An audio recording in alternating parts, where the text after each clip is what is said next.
안녕하세요. 19년간 피부 레이저 길만 걸어온 레이저 장인 라미쉐 클리닉 대표원장 주종호입니다. 여드름 치료에는 골든타임이라는 게 있습니다. 이 시간을 놓치지 않고 잘만 대응하면 절대 얼굴에 흉터를 남기지 않고 잘 관리할 수 있습니다. 근데 많은 환자분들께서 여드름을 단순 피부 트러블, 이게 중요한 건 단순이에요. 쉽게 생각한다는 거죠. 잘못된 정보들을 필터링하지 않고 받아들이면서 딱 치료해야 될 그 골든타임을 놓치고 오신 경우가 많습니다.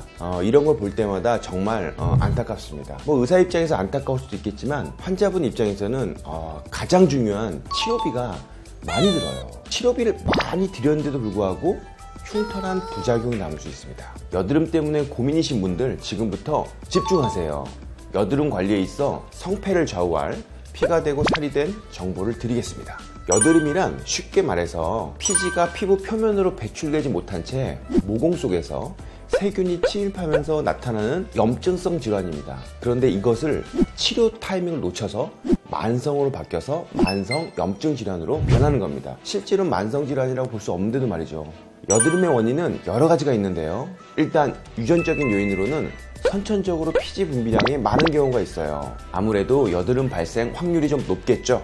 그리고 화장품이라든지 잘못된 관리로 인해서 모공이 막힌 경우나 또 스테로이드, 결핵약 등등 약물에 의한 경우가 있을 겁니다. 근데 말이죠, 제가 항상 강조하는 거지만 이런 여드름의 원인이 있다고 해서 무조건 화농성 여드름으로 100% 화농성 여드름으로 변하는 게 아니라는 겁니다. 여드름의 생성 과정을 알면 좀 더 쉽게 이해하실 것 같아 간단히 설명해 드리면요, 피지 분비량이 많아지고 표피의 각질이 모공을 막으면 그 안에 피지가 고이게 되겠죠.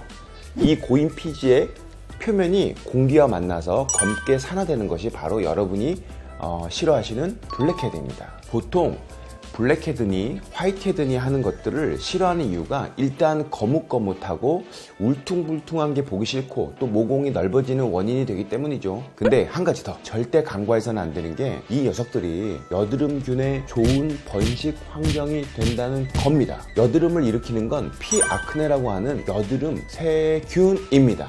모공 안에 들어가서 번식을 할 때 이 모공 속에 있는 피지들은 좋은 먹이가 되겠죠. 아무래도 모공 안에서 잘 먹고 잘 자란 여드름균 결국 모낭벽을 파괴하고 염증을 일으켜서 여드름을 만들게 됩니다. 쉽게 이해시켜 드린다면은 치아 뿌리에 세균이 살다가 고름이 생겨서 치아 뿌리를 녹인다고 생각하면 됩니다. 지금부터 여드름에 관해서 여러분이 꼭 알고 계셔야 할 3가지를 말씀드리겠습니다. 첫 번째는 모공 청소입니다. 항상 강조하는 거지만 모공 청소는 모든 피부 질환의 예방과 피부 관리의 기본이 되는 과정입니다. 여드름에 있어서는 여드름균을 살지 못하게 만들고 그런 원천적인 공간을 없애버리는 거죠.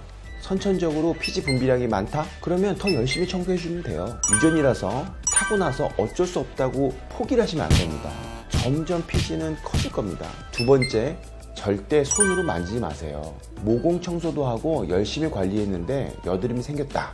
그럴 수 있습니다. 근데요, 이때가 정말 중요합니다. 여드름은 시작 단계에서 간단히 치료만 하면 흉터는커녕 아무 일 없었다는 듯이 감쪽같이 없앨 수 있거든요. 근데 문제는 여러분이 손으로 만지고 땡기고 압출하고 터트리고 쥐어짜고 이게 한번 건드려서 안 나오면 어때요? 저도 마찬가지인데 막 짜게 됐습니까? 예를 좀 들어드리면 모공 안에 물풍선이 있다고 생각하시면 돼요. 이거를 물풍선이 안 터지면서 잘 꺼내면 되는데 이론적으로 이 물풍선을 꺼내려고 옆에서 이렇게 압력을 가하면 이게 나올 확률보다는 터질 확률이 좀 더 높아요. 이게 터지면 그 물풍선 안에 있는 아주 안 좋은 세균들이 퍼진다고 생각하셔도 됩니다. 여드름이 생겼을 때는 절대 손으로 만지거나 너무 무리하게 짜지 마시고 그냥 병원으로 오세요. 여기까지가 바로 절대 놓치면 안 되는 골든타임입니다. 마지막으로 진짜 여러분에게 부탁드리고 싶은 건데요, 절대 자가 판단하지 마세요. 요즘은 인터넷만 통하면 엄청난 정보를 얻을 수 있는 시대라 여드름에 대한 잘못된 정보를 필터링 없이 접하게 되겠죠. 그리고 실제로 해보는 분들도 너무 많습니다. 하지만 부탁드리는데 너무 얼굴에 많은 실험을 하지 마세요. 여드름 치료는 여드름 유형에 따라 다르고 상태에 따라 다릅니다. 또 설령 치료 방법이 같다고 해도 각자의 피부성이라든가 재생 능력에 따라 결과가 좀 다르게 나타납니다. 절대 스스로 판단해서 치료하지 마시고요. 병원을 오시면 되겠습니다. 특히